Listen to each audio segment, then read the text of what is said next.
तो आज के इस वीडियो में आप लोगों को मेडिकल एस्ट्रोलॉजी के बारे में बताने वाला हूँ। मेडिकल एस्ट्रोलॉजी में केपी एस्ट्रोलॉजी और वैदिक एस्ट्रोलॉजी मिक्स करके किसी भी तरीके का प्रेडिक्शन मेडिकली आप किसी भी व्यक्ति को बता सकते हो, ठीक है। तो उसके बारे में आप लोगों को बताने वाला हूँ, ठीक है। इस हॉरोस्कोप को देखिए, ये हॉरोस्कोप एग्जाम्पल के लिए लिया गया है। और किसी भी प्लेनेट का डिजीज हमें कब होता है वो हमें दशा अंतरदशा में पता चलता है। और 6 हाउस का CSL से हमें पता चलता है कि इस व्यक्ति का क्या डिजीज होने वाला है, ठीक है। तो आप लोग पहले प्लेनेट का जो डिजीज होता है वो थोड़ा बहुत याद कर लीजिए, ठीक है। सन क्या हो गया? सन जो कि हार्ट, जो हमारा हार्ट होता है वो दर्शाता है, ठीक है। हार्ट में जो भी डिजीज होता है वो हम लोग सन से देखते हैं। ब्लड प्रेशर को देखने के लिए हम लोग सन से देखते हैं। फिर आता है एनर्जी, स्पाइन, जो हमारा स्पाइन में थोड़ा बहुत वीक रहता है वो हम लोग सन प्लेनेट से देखते हैं। हमारा राइट आई हो गया। फिर आता है मून। मून क्या हो गया? मून जो कि ब्रेन फ्लूइड्स, स्टोमच, जो भी हमारे स्टोमच में गैस वगैरह बनते हैं वो मून प्लेनेट से बनते हैं। मतलब आप देखेंगे कि जो लोग बहुत ज्यादा टेंशन करते हैं, मतलब डिप्रेस में रहता है, उन लोगों को ज्यादातर स्टमक प्रॉब्लम रहता है, ठीक है। फिर आता है ब्रेस्ट, जो हमारा सर्दी होता है वहां पर प्रॉब्लम होता है। लूंग्स, डिप्रेशन। अगर मून किसी भी तरीके से इन्फ्लुएंस हो जाता है किसी भी प्लेनेट से, मान लीजिए सैटर्न, राहु, केतु, ऐसे प्लेनेट से जब इन्फ्लुएंस हो जाएंगे तब देखिएगा उन लोगों का डिप्रेशन होता है। जो कफ एंड कोल्ड, मतलब फेवर, जैसे कि कफ कोल्ड, इस तरीके को दर्शाता है, फेवर को दर्शाता है, ठीक है। मार्स क्या हो गया? मार्स जो कि ब्लड को दर्शाता है, मसल को दर्शाता है। हमारा जो मसल मसल होता है वो दर्शाता है हेड, मतलब हमारा हेड में हेडेक रहता है वो भी मार्स से देखते हैं, ठीक है। टेंशन, जो हम लोग टेंशन लेते हैं वो हम लोग मार्स से देखते हैं। यार जो इमोशनली बहुत ज्यादा टेंशन करता है, किसी भी बातों में इमोशनल हो जाना, उसके बाद डिप्रेशन हो जाना, वो हम लोग मून से देखते हैं। मार्करी प्लेनेट जो नर्वस सिस्टम होता है हमारा, रेस्पिरेटरी सिस्टम, स्किन, जो हमारा स्किन व्हाइट पड़ जाना, वो हम लोग देखते हैं, ठीक है। जुपिटर क्या हो गया? Jupiter liver, gall bladder, food. फिर होता है कैंसर, जो भी हमारा मतलब कैंसर रिलेटेड होता है वो हम लोग जुपिटर प्लेनेट से देखते हैं। सैटर्न क्या हो गया? बून्स, जो हमारा बून्स होता है वो हो गया। टेथ, जो हमारा दांतों में किसी भी तरीके का प्रॉब्लम आता है वो हम लोग सैटर्न से देखते हैं। जॉइंट्स, स्प्लेन, क्रोनिक, जो भी हमारा डिजीज में किसी भी तरीके का क्रॉनिक रूप ले लेता है, मतलब रोग होने से किसी भी व्यक्ति को पता नहीं चलता है, लेकिन जब वो रोग क्रॉनिक ले लेंगे, उस रोग को ना डॉक्टर सही कर पाएंगे ना ऐसे सही हो पाएंगे, ठीक है। वो रोग हम लोग सर्टेन बैलेंस से देखते हैं, ठीक है। राहु क्या है? एडिक्शन। किसी भी क्षेत्रों में हम लोग एडिक्शन आते हैं, जैसे कि अल्कोहल हो गया, ड्रग्स हो गया, किसी भी तरीके का मतलब एडिक्शन, ठीक है, वो हम लोग राहु से देखते हैं। पॉइजन्स, जैसे कि सांप काटने से आप लोग देखेंगे कि ऐसा कोई व्यक्ति हो सकता है, उन लोगों को सांप जो सनक होता है, सनक का पॉइजन से वो लोग मृत्यु तो लोग कष्ट झेल लेता है, नहीं तो उन लोगों को डेथ भी हो जाता है, ठीक है। केतु क्या करता है? केतु जो कि सर्जिकल, जो हम लोग सर्जिकली कुछ कर लेते हैं, सर्जरी कर लेते हैं, वो हम लोग केतु से देखते हैं। जब मार्स से केतु संबंध बना लेगा, दृष्टि या एस्पेक्ट से, तो आप लोगों को पता लगेगा कि उन लोगों को सर्जिकल जरूर होगा, ठीक है। फेवर, जो हाई फेवर होता है वो केतु प्लैनेट से दिखा जाता है। और एक प्लैनेट है वेनुस। वेनुस क्या हो गया? वेनुस जो कि हमारा किडनी, किडनी डिसीज देता है। स्किन, जैसे खुजली वगैरह होता है वो हम लोग वेनुस प्लैनेट से देखते हैं, ठीक है। ऐसे देखते हैं। तो अभी हम लोग इस एग्जाम्पल हॉरोस्कोप में केपी प्लस वैदिक एस्ट्रोलॉजी के जरिए हम लोग किसी भी डिजीज को कंबाइन बना के व्यक्ति को प्रेडिक्शन दे सकते हैं, ठीक है।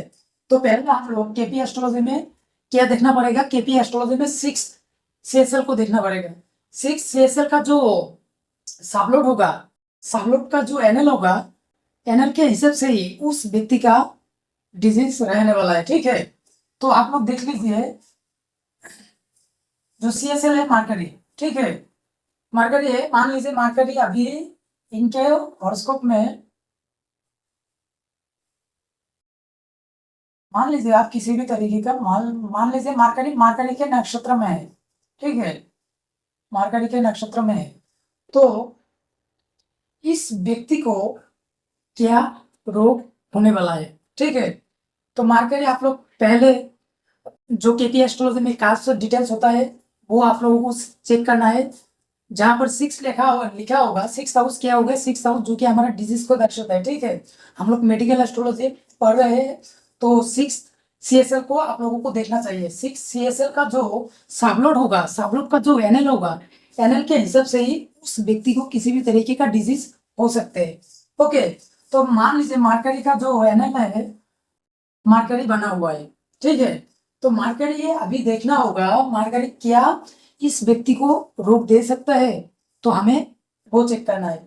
मरकरी को देखना है कि उनके जो हॉरोस्कोप में, मान लीजिए एक किसी का हॉरोस्कोप है, उनके हॉरोस्कोप में मरकरी क्या किसी भी जो प्लेनेट होता है, बैड प्लेनेट, सैटर्न, नहीं तो राहु केतु, इस तरीके का प्लेनेट से अगर युति संबंध बना लिया है, तब आप उस व्यक्ति को कह सकते हो कि आपका मरकरी रिलेटेड प्रॉब्लम आ सकते हैं अपने जीवन में। ठीक है, मरकरी रिलेटेड प्रॉब्लम जो नर्वस सिस्टम होता है, पैरालिसिस होता है, वो हम लोग मरकरी से देखते हैं। जो हमारा रेस्पिरेटरी सिस्टम होता है, जो हम लोग सांस लेते हैं, वो होता है मरकरी। ठीक है, स्किन, जो हमारा स्किन डिजीज होता है, जैसे स्किन व्हाइट पड़ जाना, वो भी व्यक्ति को हो सकते हैं। मतलब इनमें से किसी भी डिजीज इस व्यक्ति को हो सकते हैं, क्योंकि मरकरी अभी देखेंगे कि 6 CSL का जो एनएल बना हुआ है, एनएल आप देखेंगे कि एक हॉरोस्कोप लिया गया है, आप देखेंगे कि मरकरी राहु के साथ युति संबंध बना के बैठा हुआ है। ठीक है, और मार्स भी है, तो केतु का भी दृष्टि है। ठीक है, तो इसका जो मरकरी रिलेटेड प्रॉब्लम आएंगे, मरकरी रिलेटेड प्रॉब्लम जब आएंगे, इसको किसी भी तरीके का सर्जरी भी हो सकता है, क्योंकि केतु का 7th एस्पेक्ट पड़ा हुआ है और मार्स भी मरकरी के साथ बैठा हुआ है, तो इस व्यक्ति को सर्जिकल पुश हो सकता है। ठीक है, सर्जरी भी हो सकता है। ऐसे आप किसी भी हॉरोस्कोप को प्रेडिक्शन कर सकते हो। मान लीजिए 6 CSL का जो सबलोड है, मान लीजिए जुपिटर प्लेनेट बना हुआ है, ऐसे एग्जांपल के लिए जुपिटर प्लेनेट बना हुआ है, तो जुपिटर प्लेनेट क्या दर्शाता है, जुपिटर प्लेनेट जो कि liver, gall bladder, food, cancer, ये सब बीमार देता है। कैंसर, कैंसर कब होगा, देखिए आप, देखिए किसी भी व्यक्ति को कैंसर के लिए हमें देखना चाहिए जुपिटर किसी भी प्लेनेट से युति संबंध बना के बैठा हुआ है, राहु जैसा, सैटर्न जैसा, नहीं तो केतु जैसा प्लेनेट से, तब आप उस व्यक्ति को कह सकते हो कि आपको ऐसा कुछ हो सकते हैं। ठीक है, तो अगर मान लीजिए जुपिटर किसी भी प्लेनेट से, मतलब बैड प्लेनेट से युति संबंध नहीं तो दृष्टि संबंध नहीं हो रहा है, तो उनको थोड़ा बहुत liver related, gall bladder related problem आ सकते हैं।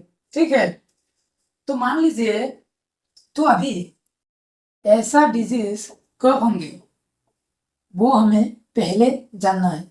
ठीक है, देखिए हमारा हॉरोस्कोप में, मतलब हॉरोस्कोप में कहता है आपको ए होने वाला है, और वो घटित कब होने वाला है, जब हमारे हॉरोस्कोप में दशा अंतरदशा शुरू होंगे। ठीक है, मान लीजिए मरकरी, मरकरी क्या हो गया, मरकरी का मान लीजिए दशा चल रहा है, नहीं तो मान लीजिए मरकरी जिस नक्षत्र में है, मान लीजिए किसी का मून के मरकरी के दशा चल रहा है, तो मान लीजिए मरकरी के नक्षत्र में है, तो आप समझिए कि उस दशा में उस व्यक्ति को मरकरी रिलेटेड जो भी प्रॉब्लम है जरूर होने वाला होगा। ओके, तो मान लीजिए मरकरी के दशा नहीं चल रहा है, मान लीजिए राहु के दशा चल रहा है, राहु के साथ आप देखेंगे कि मरकरी कॉम्बिनेशन बना के बैठा हुआ है, जो कि 6 CSL का सबलोड है, तो इस व्यक्ति को तब भी प्रॉब्लम आने वाला है। ठीक है, मरकरी रिलेटेड प्रॉब्लम आने वाला है, ऐसे देख सकते हो। मान लीजिए जुपिटर 6 CSL जुपिटर बना हुआ है, जुपिटर 6th हाउस में बैठा हुआ है, जुपिटर के दशा में, नहीं तो मान लीजिए सैटर्न सैटर्न का दशा चल रहा होगा, सैटर्न जो कि जुपिटर के नक्षत्र पर होगा, तब भी उस व्यक्ति को जुपिटर रिलेटेड प्रॉब्लम आ सकते हैं। ऐसे आप लोग किसी भी हॉरोस्कोप को प्रेडिक्शन कर सकते हो। ठीक है, हम लोग कैसे किया? वैदिक astrology plus KP KP astrology के थ्रू हम लोग किसी भी व्यक्ति को प्रेडिक्शन कर सकते हैं। ओके, आप ऐसे ही आपने हॉरोस्कोप में देखना है, क्या देखना है? 6th हाउस का जो सीएसएल है, सबका तो एक ही नहीं हो सकता। तो आप लोग देखिएगा कि 6th हाउस का सीएसएल किसी का मरकरी बना होगा, किसी का सैटर्न बना होगा, किसी का जुपिटर बना होगा, किसी का केतु बना होगा, किसी का मून बना होगा। तो मून किसी का किसी भी हो प्लेनेट का नक्षत्र बना होगा, तो उस नक्षत्र के हिसाब से आप किसी भी व्यक्ति का जो डिजीज होने वाला है वो आप पता कर सकते हो। मान लीजिए किसी का मून हो गया, जो मार्कर जो मून है 6 CSL का जो एनएल होगा, मतलब 6 CSL सब लोग का एनएल होगा, तो मून का जो डिजीज है brain fluid stomach breast lungs, इस तरीके का प्रॉब्लम उस व्यक्ति को आ सकते हैं। सैटर्न हो गया, सैटर्न होने से क्या होगा? बून स्टेट जो है स्पेलिंग क्रोनिक, जो हमारा क्रोनिक डिजीज होता है। मार्स हो गया ब्लड मसल हेड टेंशन, इस तरीके का प्रॉब्लम आ सकते हैं। ठीक है, वेनस हो गया किडनी से स्किन, जो हमारे स्किन में खुजली वगैरह होता है, इन्फेक्शन होता है, वो हम लोग वेनस से देखते हैं। ठीक है, तो इस तरीके से आप किसी भी हॉरोस्कोप को थोड़ा बहुत अपना दिमाग को यूज करके आप किसी भी व्यक्ति के हॉरोस्कोप से डिजीज को पता कर सकते हो। ठीक है।